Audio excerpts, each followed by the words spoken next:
So all happiness, all and everything opposite to happiness, what you want to achieve in life, what you want to become, you as a person, your self-image, everything, firstly, in regards to your life journey, begins in your mind.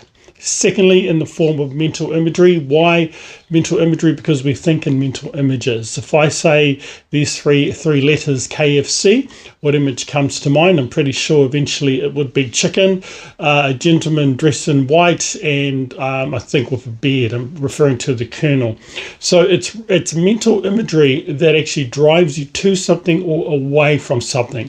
In regards to, I'll give an example. Let's say you're thinking about your favorite food, and to think about your favorite food means an image is processing in your mind. That image of your favorite food processing in your mind, and the meaning, one of the meanings for the word process means a series of actions taken in order to come to a particular end. So the goal with a mental image that pops into your mind, processes in your mind, simply wants to come to fruition, come to a particular end. And the one of the principles for one of the principles for neuroscience is that TMIs, thoughts and mental images, that sink in the mind, link in the mind, and fire in the mind. So thoughts that sink in your mind, wire and fire in your mind, and that's where images as energy become emotions. Okay, so remember that everything begins in your mind, and everything is a state and a mood. So it's the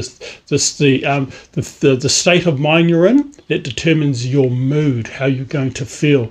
Because what deepens the impression of a mental image is the consistent perception of you perceiving that mental image.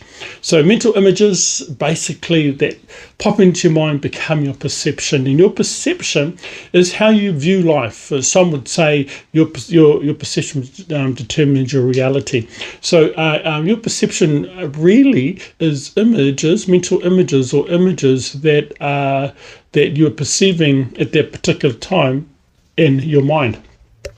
Your mind and your brain are very different. The mind is more you as awareness and consciousness, and the brain made out of 3 pounds of gooey stuff with billions of neurons and synaptic connections. So the brain really is, as physical matter, is a receiving station of what the mind perceives, and the mind is you as awareness and consciousness. So images that pop into mind, fire and wire and link in the mind, and become to process and become your perception. Once again, your perception is when images are held in your mind at a particular time, and an image that's perceived becomes what you're going to project in the form of emotion. That's why mental imagery is actually energy.